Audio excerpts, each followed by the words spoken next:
Hello and welcome to episode 1021 of the Player One podcast for Tuesday, June 23rd, 2026. I'm your host, Chris Johnston. With me, as always, from Canada, Mr. Greg Seward. Yellow. How's it going there, sir? Pretty good. Just came from a lacrosse game. And supposed to be another one starting tomorrow night, which is why we're recording early this week. However, my son re-injured his knee tonight, so he's actually not playing tomorrow night. Oh. But it was too late to change our plans again, so welcome to the early show, everyone. Yes. It's not serious. He's just got a lingering... we thought it was a meniscus tear, but it's something else, and I forget the name of the ligament. And it's just one of those things that's just, it'll eventually go away, but it just takes forever to heal properly. And you can re-injure it really easily. So, yeah. So sitting out tomorrow. Yeah. Okay.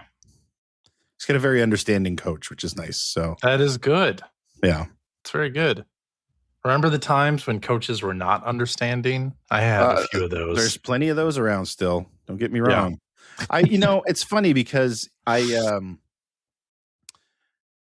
it's easy to come across like the crazy sports parents videos and crazy coach videos, and you see news stories about that stuff, youth sports, especially when you're talking about like A-level sports and varsity sports and stuff like that. Yeah. And I mean, my son hasn't played at the highest levels he plays everything, but he's only played at like the A level a few times, including this season.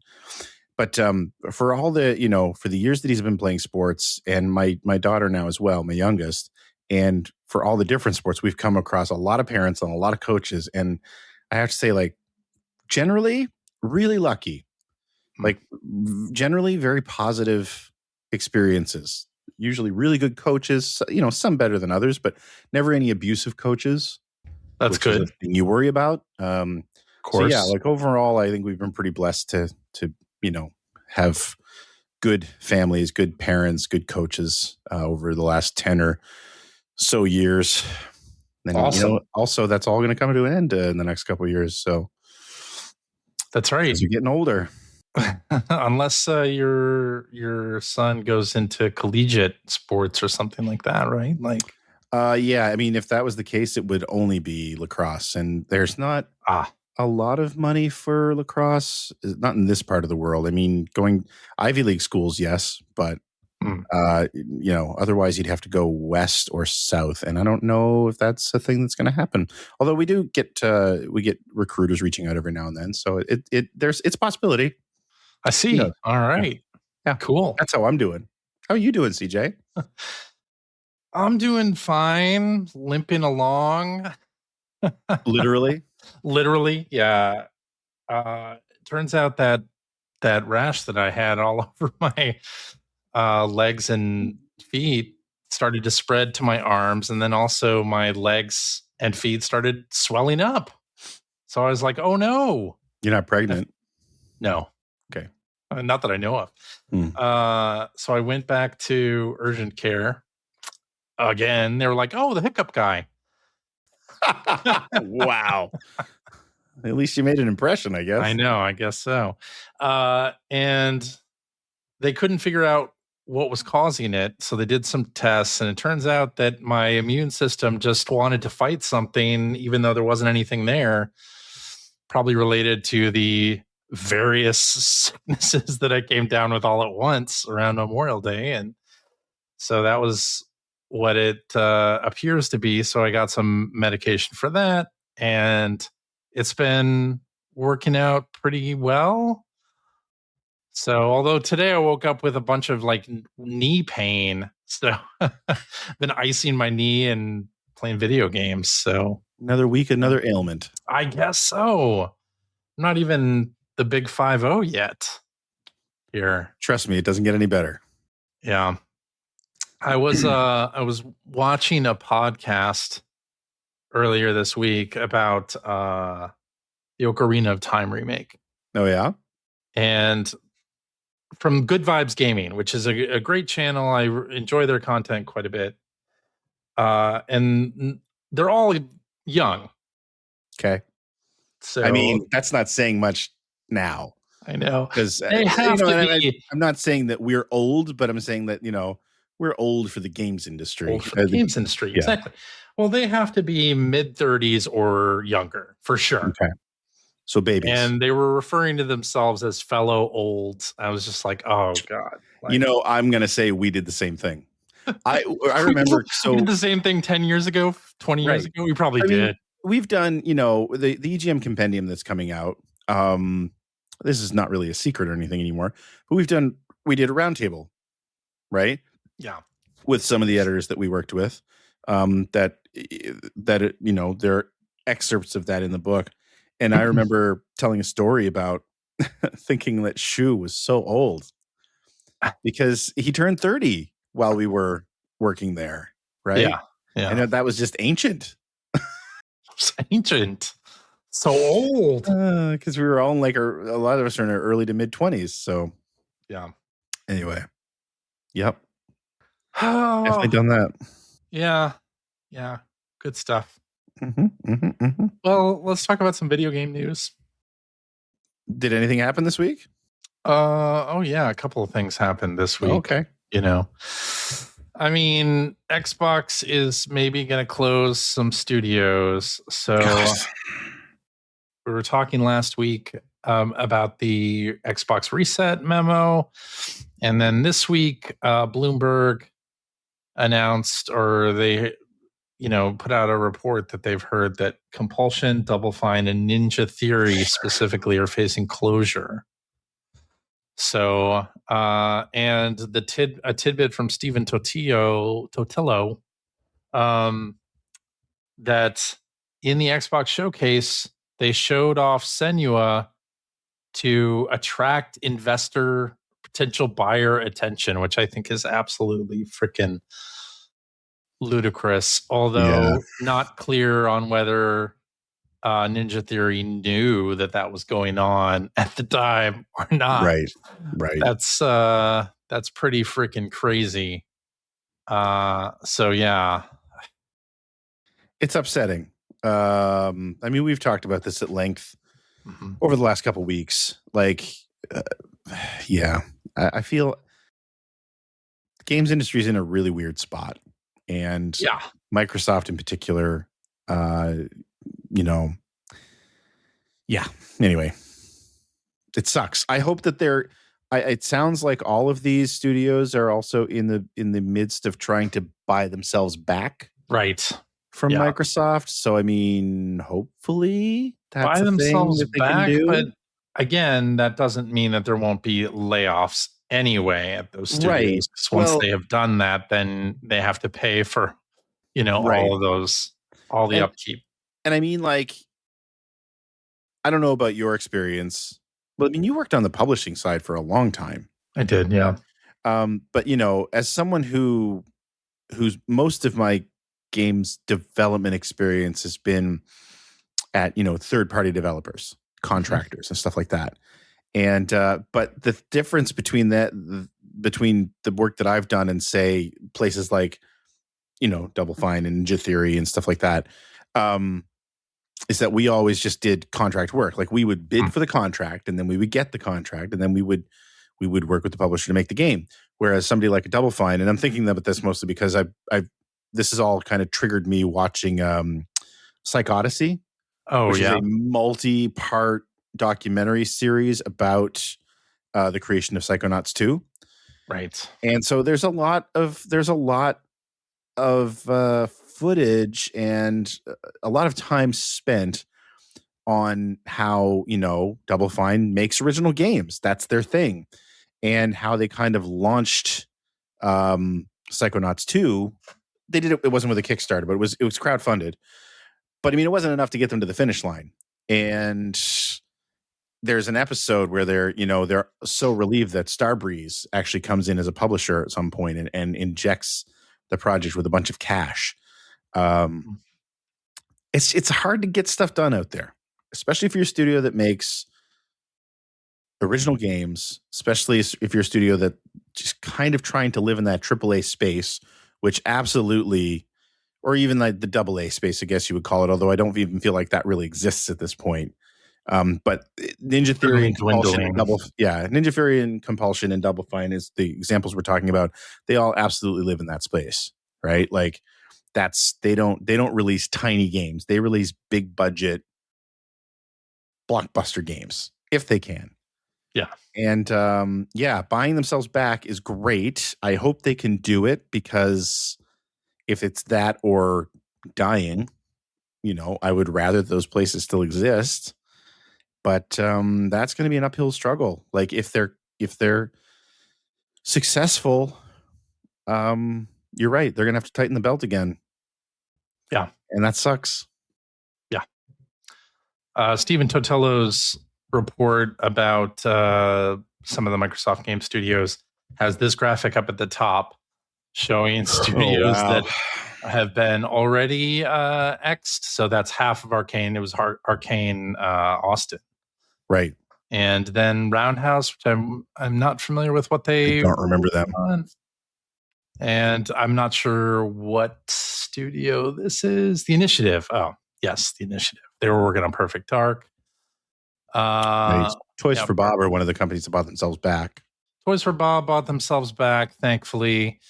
Rare, this picture here, it's funny because this is an Everwild screenshot, and that game got canceled. So right. I would put Rare. What are they going to do after Sea of Thieves? I don't know. Dwindles. I thought it was interesting that they were pushing new Sea of Thieves stuff actually at the most recent. I keep calling it a direct. I know it's not not a direct. Xbox Game Showcase. Showcase. Thank you. I just call all of them directs, but I know that's not really the correct terminology. Yeah. But yeah, right. I don't know. But I mean, Rare is a weird case anyway, because it felt like they had them for so long and didn't know what to do with them. Didn't know what to do with them. And then they were spinning on this game, which apparently had a decent direction, but they canceled it. So we'll never know. Yeah. The other thing is that sort of related with Rare, Xbox Game Studios boss Craig Duncan, who used to be in charge of Rare, is leaving the company. And then Louise O'Connor, who was chief of staff, also is leaving, and she was with Rare for a long time. You may recognize her as I believe the narrator in Viva Pinata. Oh, wow. She's been there for a long, long time, leaving. So I don't think that's great news either. No, and you had a link on the outline here as well. Jason Schreier video, which I haven't been able to watch the whole thing, but I was watching it before we started. And it's interesting because he actually makes a point at one point in that video of calling out the was it 15 and 55 rule at Microsoft?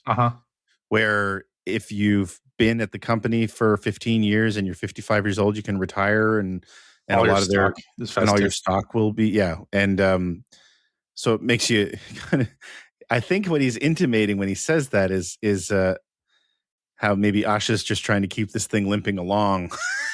Maybe it's possible to make sure she makes it to her 55. I don't know. It's possible. But yeah, that Jason Schreier video is great. I'll link to that in the show notes. People should watch that. It's depressing because he really does outline sort of the history of Xbox. It's so depressing. And how we got here. And also highlights something we were talking about last week, which is they're going back to the strategy of 2014, 15, 16 with exclusive games. And that did not work for them. Nope. And what is their play now? I think ultimately, I mean, they never recovered from Xbox One. Nope. And I would say they never recovered. I would say they were getting bad before that. It's just that they were riding on the success of the Xbox 360. Well, the 360, did so well. But and then I think that stuff that looked good up front, and I'm mostly referring to Game Pass here, and publishing on PC, which I think in hindsight look like short-term fixes for the situation they found themselves in with the Xbox One. Yeah. Right. They were hoping, I think they were hoping that when they put out the Series X and S, that would change their fortunes around. Yeah. It did not. Yeah. It just feels like they've spent the last, 20 or not 20, like 15 years, whenever the Xbox One was announced, recovering from that Xbox One announcement. Yeah. Right? Yeah. And some of those, I mean, I'm not saying the Game Pass is a bad idea or anything, but no. I don't know that it's ever been sustainable. Especially not with day one first-party games on it, because now you've taught consumers to not buy those games day one. You've taught them to check them out on the subscription service, and that is it. Right? Like, and for smaller games and indie games, that can work. That's not necessarily a terrible thing, right? But for like a Call of Duty, right, that's bad. Yeah. You're leaving so much money on the table. You kind of look at what PlayStation is doing with PlayStation Plus. They have that large game catalog that is available if you're on the extra or premium tier. Right. Plus, they have trials of newly released games if you're on premium, but they're not doing day one games. No. They do day one releases only about a half dozen times a year with select indies. And they're waiting a good amount of time before putting AAA games on the service. Yeah. So that's more sustainable. I'm almost glad at this point they did not follow Microsoft down the road that they went down, because otherwise we'd probably be seeing bad things happening on the PlayStation side as well. Right. And the difference is that they didn't need to. Right. They did not need to. They weren't backed into a corner like Microsoft ended up being with the Xbox One. And then, of course, Microsoft raised the price of Game Pass last year by 50%, and that just like soured everything. Yeah. Enough of that. Yeah. Let's talk about something more more positive. Grand Theft Auto 6. We got a box art reveal. The reason that all of your games are coming out in September. Right. Grand Theft Auto 6. It's targeting November, of course, and we have the box art reveal, and we found out that pre-orders on digital and at retail begins June 25th. So, yeah. Are you going to pre-order? You're not going to pre-order this, are you? Excited are you? I don't think so. I don't. I'm not excited to pre-order. I'm not a pre-order guy. So you're not a pre-order guy? No, not really. Yeah, I am. I'm excited for the game. I'm excited for the game. I'm definitely going to play the game. Yeah. But like I'm not rushing out to digitally pre-order. I used to pre-order things when there was the worry of scarcity, right? But that's not really a worry anymore because I buy everything digital. It isn't. But I mean, I pre-order digital because I wanted to preload and be able to play right away on day one. So that's why I do it. I have Star Fox pre-ordered and preloaded on my Switch 2. I find more often than not, those games come out, during a work day. So I just log into my various services on my mobile apps and do buy and download things. Yeah. So I get home and it's ready for me. I mean, Star Fox will come out at midnight on Wednesday. Yeah, I mean, I'm not getting up in the morning to play it. No. Well, you don't do that? I do. No, God, no. I still do. I get up in the morning and I go to work. Well, I do that too. But I get up in the morning to also play some game that came out the night before. Sometimes. And then I think the only other pre-order I have going now is Assassin's Creed Black Flag Resynced. How excited are you for that? I'm very excited about that. Yeah. That was the kickoff for the pirate craze, right? For you? That was it. Yeah, that was basically the catalyst for everything that came after. Here we all thought it was Cutthroat Island. Nope. Never saw it. Nobody ever saw it. Well, Shinobi: The Art of Vengeance is coming to Switch 2, Yeah. including physical. However, there does not appear to be an upgrade option for owners of the Switch version. So, which I don't understand. Why would you not do that? Like, offer an upgrade path, even if it's like $5-10. Yeah, that is weird. Do something. Apparently, no way to do that. So, yeah. Lame. At least not that they've said. I hope they are able to announce that there is an upgrade path, but I never bought it initially, so maybe I should pick it up on Switch too. It's a great game. I have heard that it is. I believe it. I need to did that boss DLC come out? I think it probably did. The villains. Yeah, I need to I think it did. Get that and play it. Speaking of improvements, the original Switch eShop has been drastically improved in a new system update. Yay. So, yeah, you remember. Oh, I remember the Switch eShop sucking. The Switch eShop being terrible. Yeah. Well, look at this. Look how snappy that is. Look at how snappy that is loading. Wow, it makes me want to buy stuff. Game key art. Yeah, that's pretty good. So it only took them, how many years? Almost 10 years to fix that.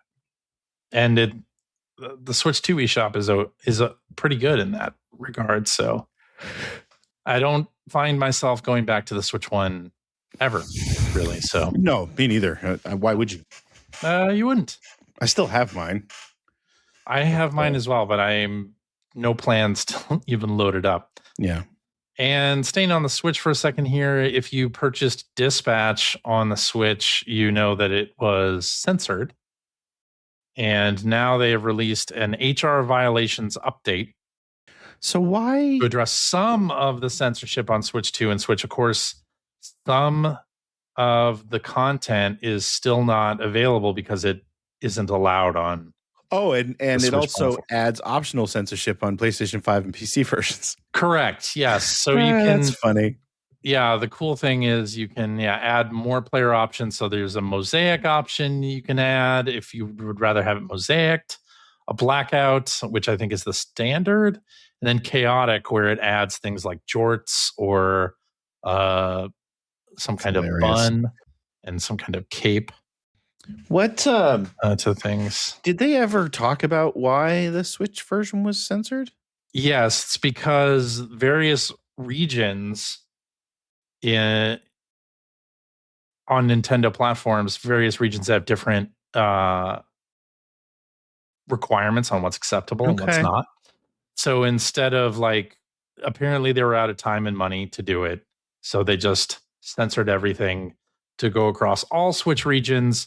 And now the HR violations pack fixes that in some regions. So other regions still have to have everything censored, but in North America, Europe, Australia, New Zealand, they can you can have something different. So yeah, neato, unexpected, but I guess it's good that they're fixing it up as much as they can. For sure. I mean, it's most of the censored bits are there for jokes anyway, and they're pretty funny. Exactly. So. And even with the censor bar over them, it's pretty hilarious. Yeah. Yeah. In fact, it probably enhances the humor in some ways. I think it does. I think it does. All right. Well, that's it for what you've been newsing. Greg, can you tell me more about what you have been playing this week? I'll tell you what. And why don't I see Gitaroo Man on your list? I didn't have time to play it. What little time I did have this week was spent playing two games. One of them was Lego Batman, which Legacy of the Dark Knight. Legacy of the Dark Knight. I keep forgetting that part. Yeah. So as I mentioned before, one of the things that I really enjoy about this is that they've kind of taken all the different Bativerses and combined them. Yep. So there's constant references to. Well, actually, it's funny because it's not just references to the different Batman movies and TV shows and stuff like that. But generally, they like to make they like to get characters who are played by particular actors to reference some of their other works. Like Liam Neeson, there's definitely a Taken reference early on when you're dealing with Ra's al Ghul, who was played by Liam Neeson in the movies, and I'm trying to think. There was another character recently that I noticed another reference. There was sort of blink and you miss it moments, but it's cool to recognize them. But no, so I'm in a section now that's very heavily the Burton films. So Batman 89 and Batman Returns. And it's still sort of mixing the different universes, but like this section in particular is heavily themed on the Burton films. And I think I was talking last week about the whole scene about the creation of Two-Face. So I was the level I did most recently was the Flugelheim Museum, pretty famous scene in the Burton film. And I was just, they walk in and the Joker says, "Let's broaden our minds," and then they improve the artwork. And Lawrence, the Lego Lawrence, is there with a big boombox, and he turns it on, and lo and behold, it's playing Prince. Hell yeah, it is. They licensed the Party Man song for this level, which I just totally felt like Prince. So for anyone who hasn't seen Burton Batman, the entire movie, the soundtrack was written and performed by Prince. The entire soundtrack, not the score. That was Danny Elfman, but the soundtrack. And it is really good. It's one of my favorite soundtracks. Like it is great. I have the CD. I've listened to it so many times. I had that on cassette, as well as the original score cassette when that came out. Yeah, and I mean I'm a big Prince fan anyway, so I just totally fell in love with that. And the best part is that as you finish that level, there's a scene, they show, you get to a bunch of big bank of televisions and the Joker comes on, and it's basically the Smilex commercial from the movie where he's got the two models, the two dead models. I mean, they're not dead in the Lego game, who, just keep repeating, "Love that Joker." And he challenges Batman to the big Dukaroo, and he's going to drop, I don't know how many million on Gotham City. So he's setting up the parade scene, which is another scene that has a very famous song from the soundtrack in it. "Trust" is the song. So I'm guessing it's going to be included with some. I would have to imagine. Yeah. And I'm assuming that you'll be able to fly the Batwing, because that of course was a big part of the parade scene was Batman flying the Batwing. So anyway, I'm really enjoying it, and really looking forward to seeing some of the other stuff, because I mean I know there's references to the various animated shows in there. There haven't been a ton of references to 66 Batman yet, although you can get. I'm driving around in the 66 Batmobile because I just love that car so much. Nice. But I also have the 89 Batmobile, which is one of my two favorites as well. So the open world isn't adding a ton to that game. I'm kind of really just there's a lot to do out there, but the linear levels are so much better than the open world stuff. But yeah, still really enjoying it. And they've introduced the Penguin. They've introduced Catwoman. She's actually a partner character in the game. And so far I've got Gordon and Catwoman as partner characters. And this is definitely a Michelle Pfeiffer Catwoman. Although one of the outfits I've unlocked is the 66 Batman Catwoman outfit as well. So, because you unlock outfits for all your support characters too, which is kind of cool. Which makes sense, because if you play 2-player, you can play as those characters. True. Anyway, loving it, but I didn't play as much of it as I wanted this week, because actually today I was practicing for the 6-hour race at Watkins Glen in iRacing. So we have the GT7 Racing League through our Discord, and a handful of those folks are big into iRacing, which is a online racing sim, and they put on various event races every now and then, and one of them is the 6-hour endurance race at Watkins Glen, and I was asked to be part of one of the teams, and so that meant I needed to practice. And boy, oh boy, I love iRacing. I see. But it's. Do you have your rig out and everything? I do, although I had to. The way my computer is set up, I can't really get my rig close enough to it to be very useful. So I was actually playing on my TV. I had to like rewire a bunch of stuff to get it to broadcast on my TV. So I need to see if I can come up with a better setup than that. But no, I had a really good time. I mean, it's rough because you practice a lot for these things, and it's kind of like, I mean, I guess, I don't know, the same idea as playing like a Souls game where, boy, if something goes wrong, there's really not much you can do about it. Or like a Destiny raid or something like that. Yeah, exactly. Right. Like it's going to be hours. I ended up, so there was a multi-class race. There were only 2 classes on on the course that we were on, in the room we were on, but there were 69 or something like that cars, 6 teams on the track at once. Okay. And so it's crowded. And, you know, we were driving GT3s, which are slower. And then there were these prototypes, which are quite a bit faster. But the thing is that means that, you know, there's a lot of racing going on. There's a lot of speed differential, a lot of closing speed differential. And if somebody spins in front of you, there's not really much you can do about it. I ended up starting 25th, I think. And I had worked my way all the way up to like 13th within the first few laps. And then one of the LMPs spun in front of me and I hit it. So I had to come to the pits and do a few minutes of repairs, went back out in like 34th, 35th. And by the end of the 2 stints that I did, which was just about 2 hours total, I'd worked my way up to 10th. So I had a really good time. All right. We were never ever in danger of winning because we're not that fast. But I was pretty proud of working my way through the field like that. And that's kind of what I play these games for, is to get a chance to actually do some racing. And I had a lot of fun. So I think we ended up finally like 23rd overall because, I was one of 3 team members, and some of my other teammates, Wanster and Compo, hacker aliases Wanster and Compo, had like technical difficulties and also got swept up in some wrecks. So, but overall it was a lot of fun. And I think it was Compo's first time doing this, and he did a really great job. He had a couple of really good stints. So looking forward to doing another endurance race at some point when I can find 2 more hours or so to give up on a weekend. Nice. And drive in circles.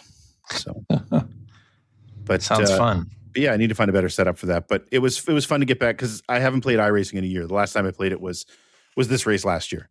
So it was fun to get back into it. I always have a good time. I see.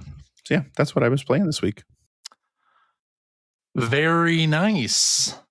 Well, I have been playing a racing game too. I see that. Parking Garage Rally Circuit. So is this a sequel to Parking Garage Rally?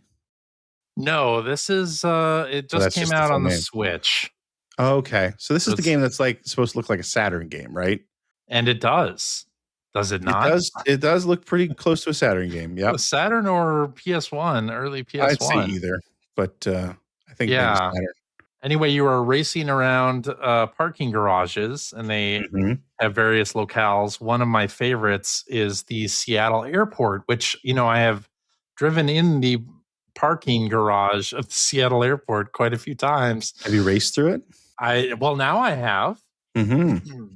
So on my next trip there, I can just drift all the way up those corkscrew ramps. That'll be great. But yeah, this is a fun little game. It's like $8 on Switch. So I think I saw one of our listeners playing it last night and was like, you know what? $8? Sure, why not? I think I have it on Steam. I know I've played it. Yeah, I even have it on Steam or PlayStation 5. I can't remember which. Yeah, anyway, just, really enjoyable. Just a fun little racing game. Fun drifting physics and all of that. You can customize your cars. It looks like there's a lot of fun options there, and for the price, I mean, $8. Yeah, How can you go wrong? Sometimes you just have to impulse buy some of this stuff. Mm-hmm. So that's what I did.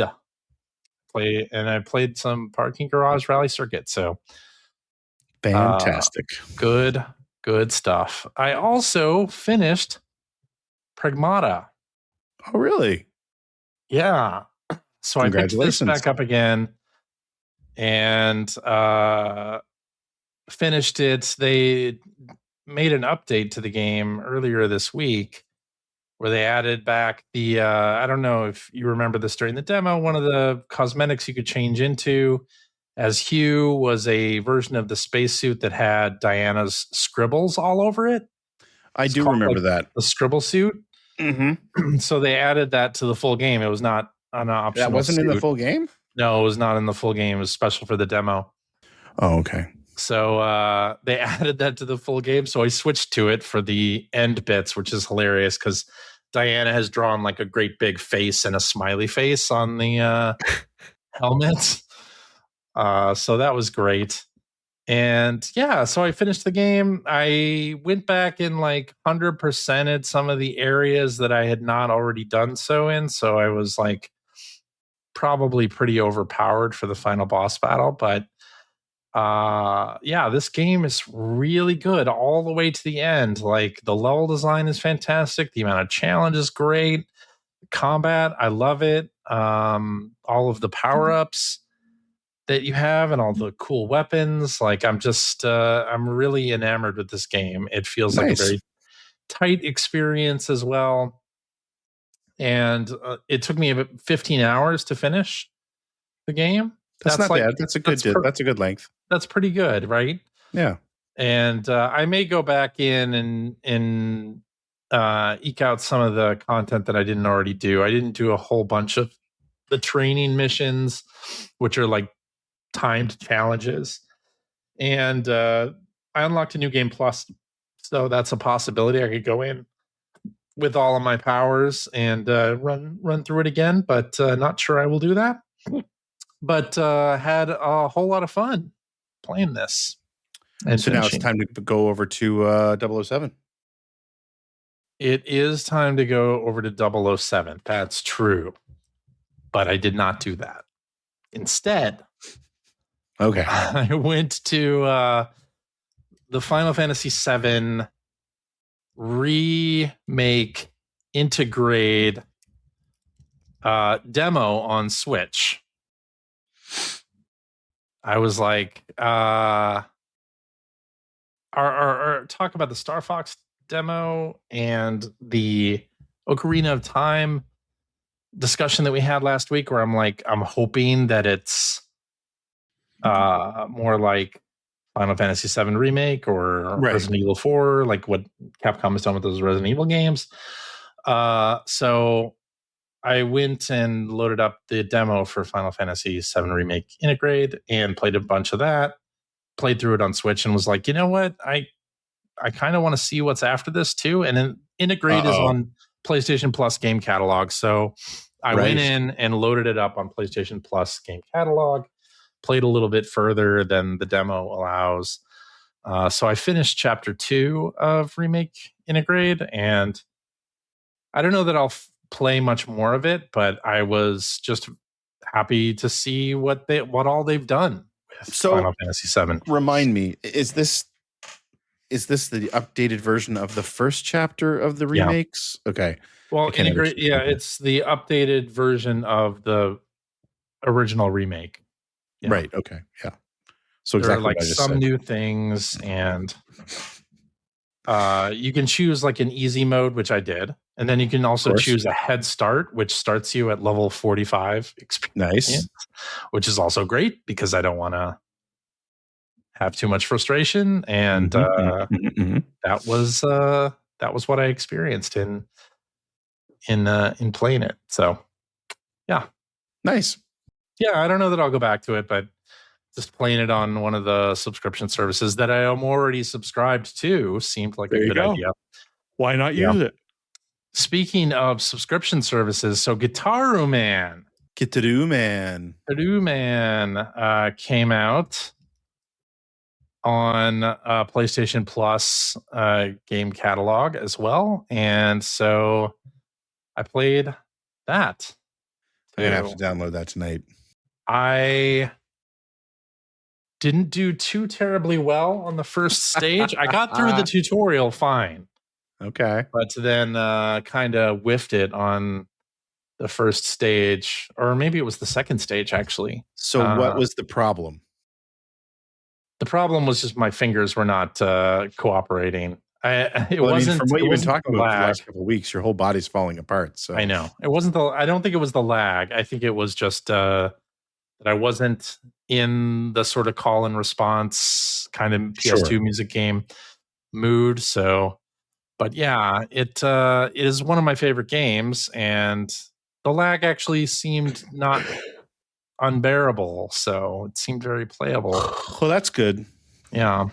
The reason I was asking was just because, I mean, I love Gitaroo Man as well, but the sections where you're avoiding attacks, where the buttons come in from all four sides of the screen to the center, I was having trouble. That's always been difficult. Like even back when the game was new, I always found that was a bit of an awkward way to do things. And plus, it goes from doing the note highway to then doing those button presses like right away. Yeah. And that ended up being what got me totally. Yeah. But of course, I'm not surprised. This being a PlayStation Classics release, you can pause the game and rewind it. Beautiful. Which is good.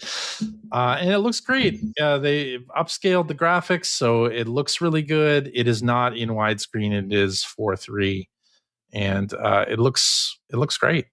Upgrade is nice though, because that was always a pretty looking game. So, and it still is. It really, really is. And it is on PlayStation Plus game catalog, but you can buy it on PS5 if you're not a PS Plus subscriber. How much? $10. Very worth it. I don't know what it is Canadian, but probably $10. $10, not bad at all. I love this game. And haven't played it for years. So whole years. New York City. Yes. I also played The Legend of Kage. Yeah, explain this to me. The Legend of Kage. Part of it was so this game and I have a bit of a history in that when my family decided to purchase an NES, which was back, I don't know, 87 or 88 at Child World in the Fox Valley Mall parking lot in Aurora, Illinois. I was there. My brother was there. My mom was there. We went shopping and they had the NES. And she said, okay, we'll buy it. And this like shocked both myself and my brother because my parents would never like buy something just outright the first time we went to look or whatever. But and then my mom said, okay, you each can get one game. So my game was Super Mario Brothers, which I believe was the pack-in. Yes, that's kind of a okay. And then my brother picked The Legend of Kage. And so Hamster is doing this console archives thing, and they released this past week The Legend of Kage, or as I call it, The Legend of Kage. Maybe the arcade game, though. No, the console version. They already released the arcade game, which I also own, in part because of this nostalgia. So now I have both the NES version and the arcade version of The Legend of Kage. Huh. Yeah. Cool. Yeah. How is it? It's great. It plays exactly like it did on the NES. Weird how that happens. I know, that is weird.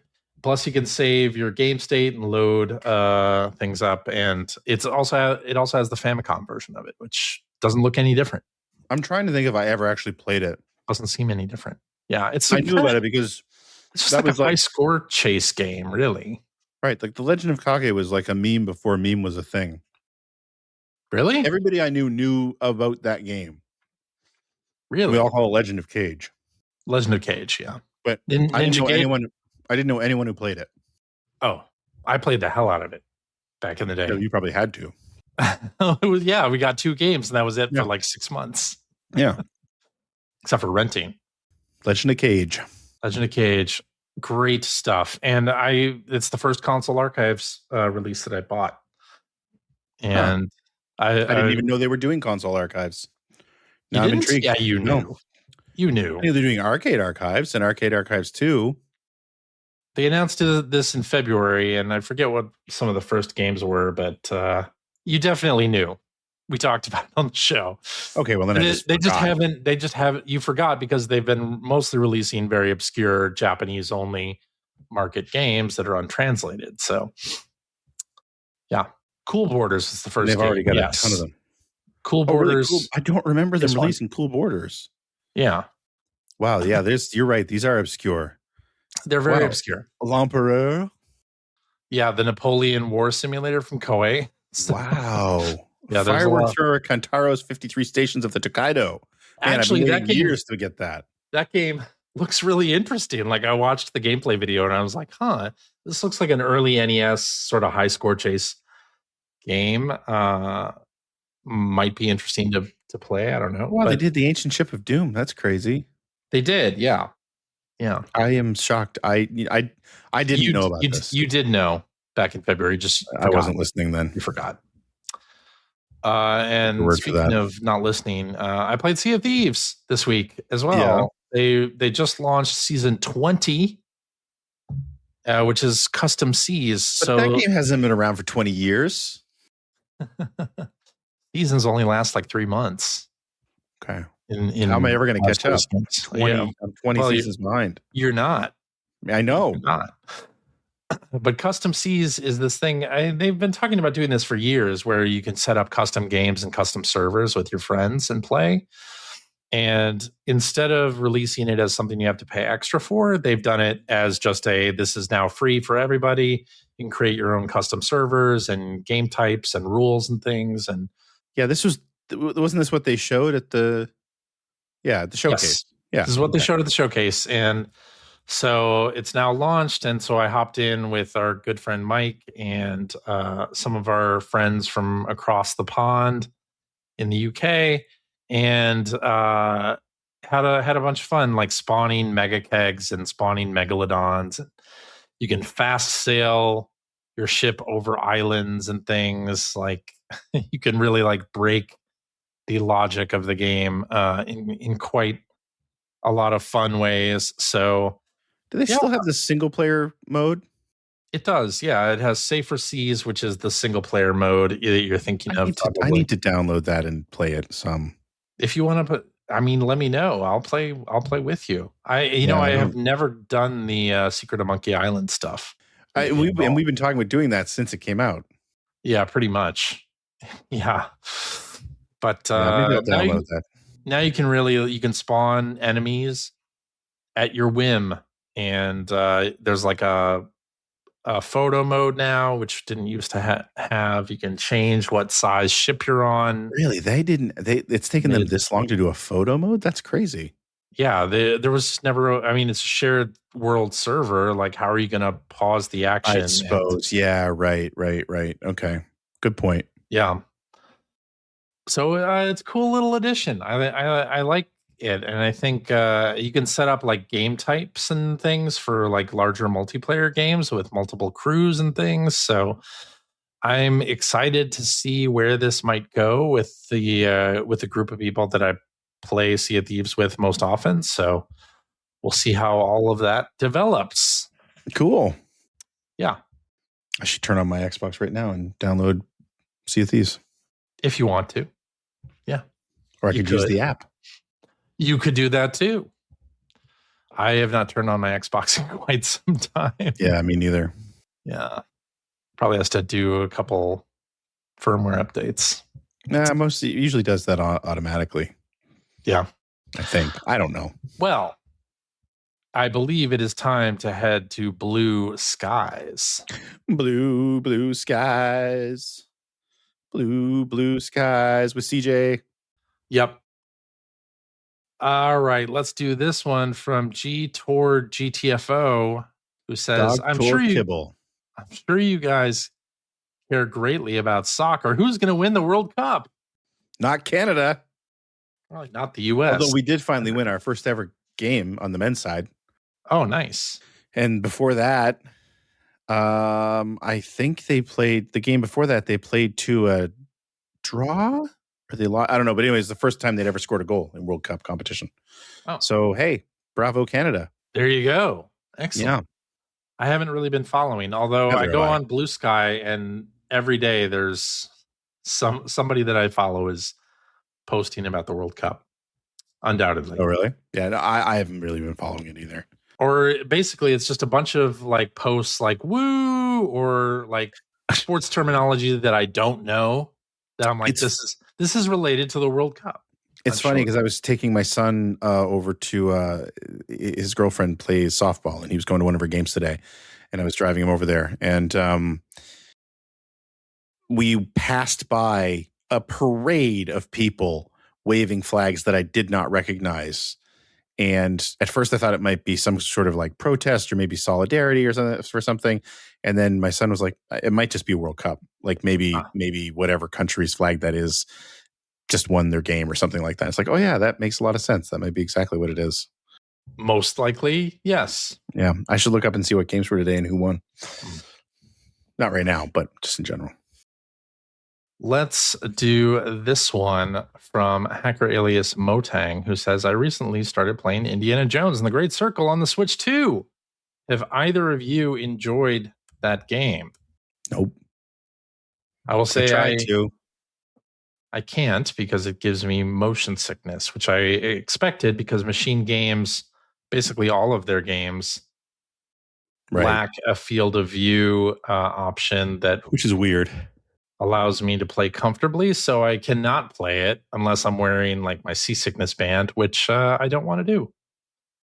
All right. And I don't have Game Pass anymore, so I'd have to pay for it. So I wanted to like that so badly, and there's an off chance I'll go back and try it again. But I didn't like the first personness of it. Yeah. So yeah, it is one of those Switch 2 impossible ports, though, kind of like RE9 and Pragmata and Final Fantasy VII Remake that looks great on Switch, or I'm sure it looks great on Switch. And yeah, I'm actually interested in Dragon's Dogma 2, maybe, because that's coming out on Switch 2. Like, I'm more interested in games that are getting these impossible ports. You're such an easy mark. I am a very easy mark. Absolutely. It's true. All right, let's do this one from a hacker alias Black and Green, who says, has there ever been a game that you thought you wouldn't enjoy or actively resisted playing that you were forced to play for review or otherwise that you absolutely fell in love with? I played Persona 5 out of spite. Ben Hansen from MinMax saying it couldn't be beaten, so I had to platinum it. And now it's my top 5 of all time. First of all, Ben Hansen is a great guy. Model citizen. And just because Ben Hansen says something can't be beaten, then it's your duty to go ahead and try to prove him wrong. Anyway, I actually like that particular game, Persona 5. I played a lot of because a listener bought it for me to play on my stream. So I played it for a fair amount of time. And that game's it's a masterpiece. Yeah. But I couldn't get into it. By the end, I was playing it because I felt obligated to play it. My problem with any Persona game is that it's too talky. Yeah, it's everything around, but it's so well done. Like that's what I'm saying.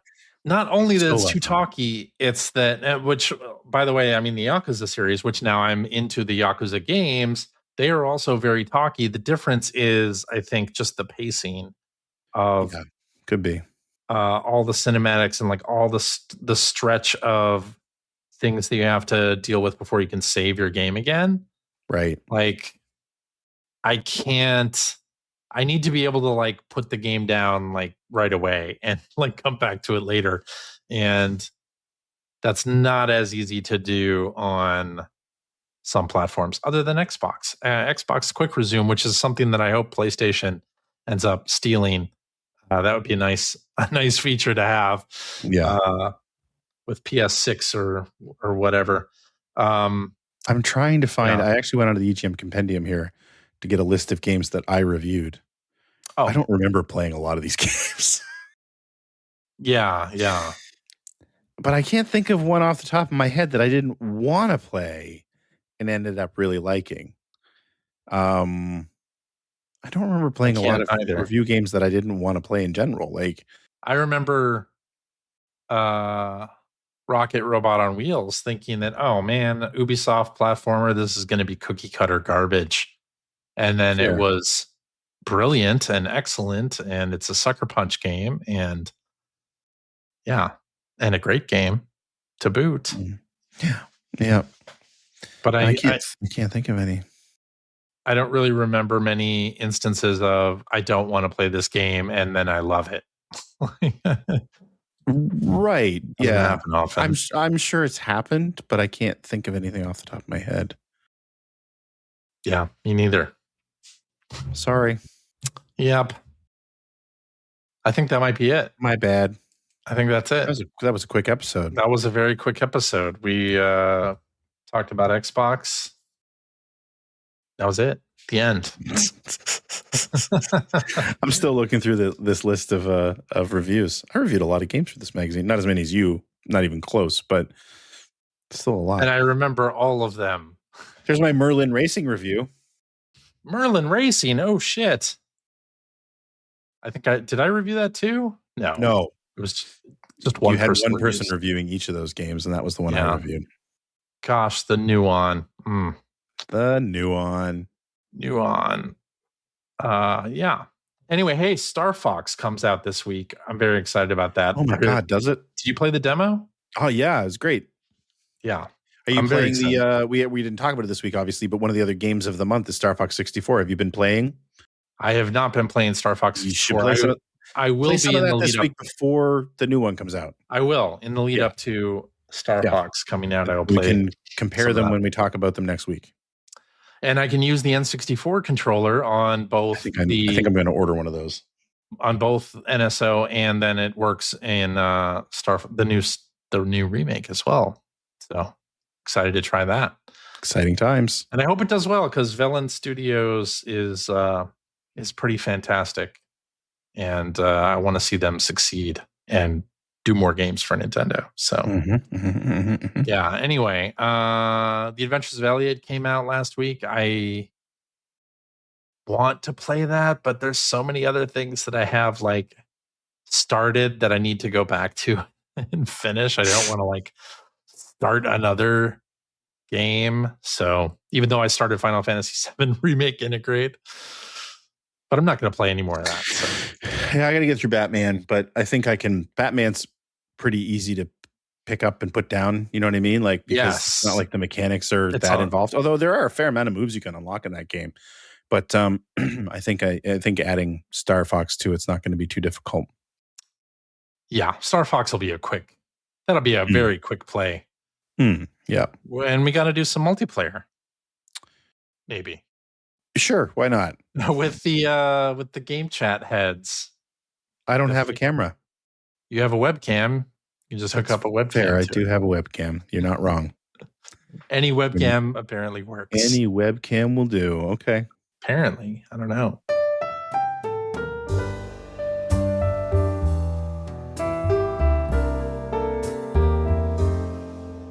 Alrighty, and that is our show for this week. Thank you very much for listening. If you have a question for us or would like to comment on something you heard, you can direct that to @PON Podcast on the Blue Skies, or you can go to our internet website at playeronepodcast.com. It's new and refreshed, and there you can find our contact information. You will find bonus episodes, after shows, all the things. And you'll find show notes and links to all the things that we talked about during this episode. as well as a link to our Discord server where you can discuss this episode with us and our other listeners. If you would like to subscribe to the Player One Podcast, you can do so by visiting playeronepodcast.com or by loading up your favorite podcast listening app. I won't go so fast. We're also on Spotify. You can like us on Facebook. You can watch video archives of our show on youtube.com/P1Podcast. Or you can watch us live most weeks on YouTube, Facebook, Twitch, etc. Actually, it's just those three. Just follow our Blue Sky account to find out when we're doing our next live show. Typically, it's every Sunday night at 8:30 p.m. Eastern, but it hasn't been for quite a while. But the lacrosse season is coming to an end very soon. So okay. Then we'll get back to our regularly scheduled format. And if you like what you heard, and how could you can head over to patreon.com/P1Podcast. Throw a few shekels our way. It helps us keep the lights on. It's going to buy a copy of Star Fox for CJ and a webcam for me. What? No, I'm just kidding. But we do use that money to keep the show going. So please, it's true. Please consider supporting us. And if you are a subscriber of the $5 tier, cheap, you gain special access to a weekly bonus episode where we record it live. After this, we play games, crack wise, do all the stuff we can't do on the regular show. CJ, we already decided that I'm going to do a review quiz today based on the reviews that I wrote for EGM. We're going to go through every single one. Please no. Tonight. Get ready for that. It'll be a long show. If you have a few bucks left over, please consider supporting me on patreon.com/Greg Stewart. $3 also cheap gets you early access to every one of the videos that I release. It's been a while since I've released one, but I actually did start editing my latest video this week. Nice. So please consider supporting me. CJ. Yeah. Thank you so much for hosting this week. Thank you, Greg. In the middle of your latest health crisis. Let's hope it's not going to be continuing for much longer. Yeah. No. Yeah. And thank you, dear listeners, for tuning in. We really appreciate you. We love having you as our listeners. We have a great community. Thank you for being part of it. Yes. And we'll see you next week. Bye-bye. Bye-bye.